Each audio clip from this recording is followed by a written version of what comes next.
21st century.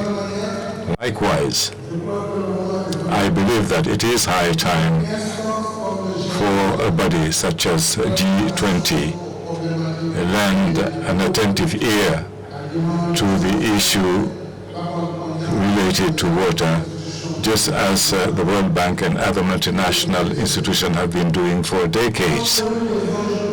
Now, due to the global challenges related to these issues and to many other world-level concerns, ladies and gentlemen, it seems to me quite necessary for G20 to expand its membership. The African Union thus could be a member of G20. Let us not forget, by the way, that Africa accounts for more than 25% of UN member countries. Africa is 30 million square kilometers. It's 1.4 billion individuals. And Africa is, through the economies of the African Union, the 8th global economy in terms of gross domestic product. There's nothing better than an inclusive approach to deal with issues of global scope, as we are being recalled by the theme of this 9th Forum, Security of Water for Peace and Development. So this is the right opportunity for us to pursue the prophylaxis of pressure around water through dialogue and consultation between nations. It is a vital must, a vital imperative that concerns governments, international institutions, basin organizations, local communities, parliamentarians, private sector, civil society, and citizens. Likewise, Development Objective number 6 on universal access to potable water and sanitation complies us to do that. As far as it is concerned, Senegal has strengthened its efforts along those lines in the past few years with the development of over 2,100 boreholes and 510 water towers. The establishment of a new treatment factory of a capacity of a few million liters of water, and the development of a new factory for seawater desalination, densification of facilities for water transport and distribution, and intensification of sanitation structures.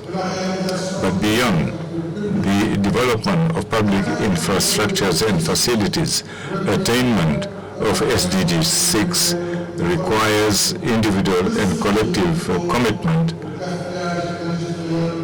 against industrial and domestic water waste, and for an irrigated agriculture more respectful of the environment. It is therefore necessary to further promote exchange of experience and scientific innovation, as well as technological innovation that can be helpful for an optimal use of water. In order to cool down tensions based on water and facilitate universal access to the resource, it is a matter of emergency to work on two levels. First, to encourage more consulted management of cross-border basins in order to prevent risk of conflicts. Second, to pursue the establishments of efficient regulatory systems of an equitable nature, because water cannot be considered as an economic good to be exploited only according to the laws of the market.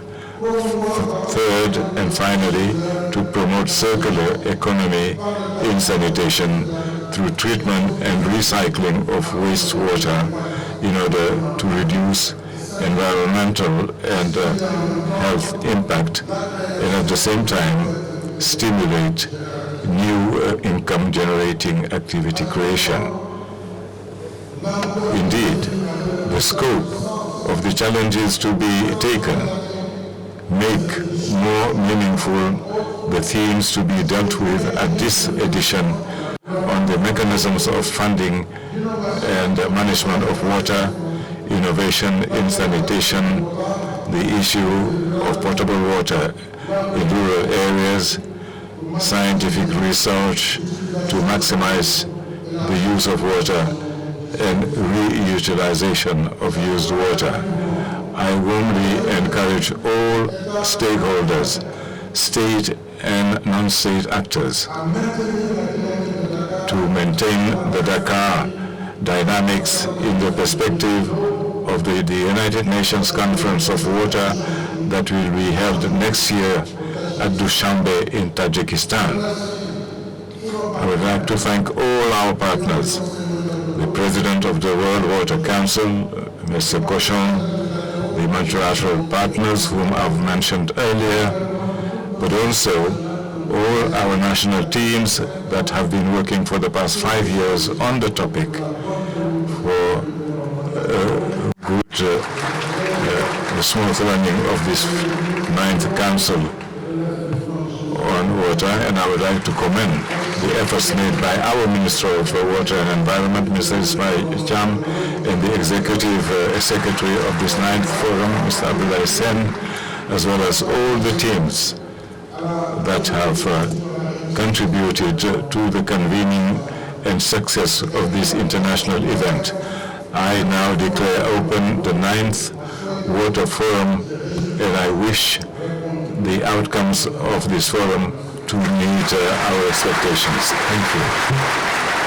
I'm Mark Smith. I'm the Director General at the International Water Management Institute. We're a research for development institute that's based in Sri Lanka, but we work also here in Africa. Really pleased to be attending the 9th World Water Forum. It's an incredible venue for connecting to networks that work across the set of water problems that there are around the world. So I'm looking forward this week to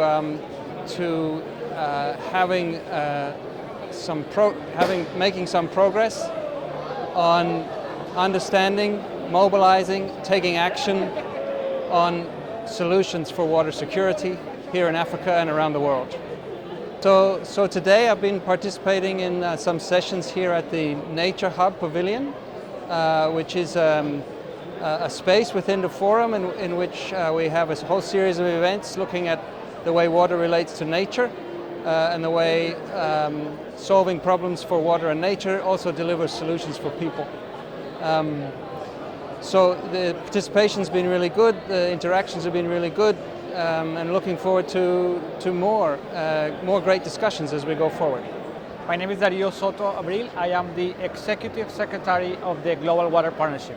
Of course, GWP is a global organization made of 13 regions and more than 65 countries around the world. We have 3,000 partners who are made of universities, companies, governments, and investment bankers.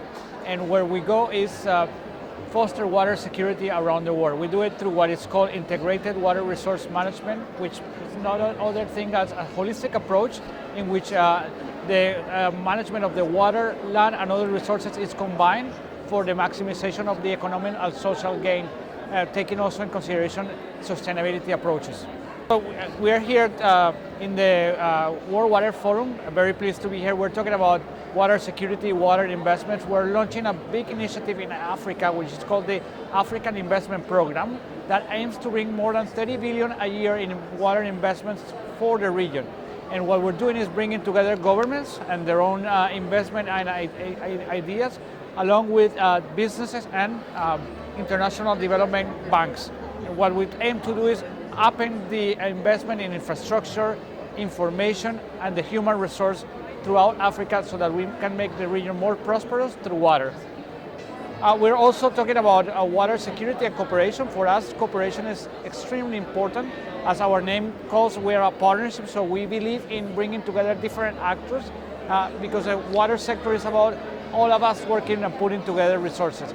Water now is one of the top topics when we're discussing climate and the adaptation and mitigation of the climate change impact and effects. And for us, it's not just about our organization, it's about how do we bring together other water organizations, climate organizations, governments, and the private sector, of course, putting together resources and knowledge.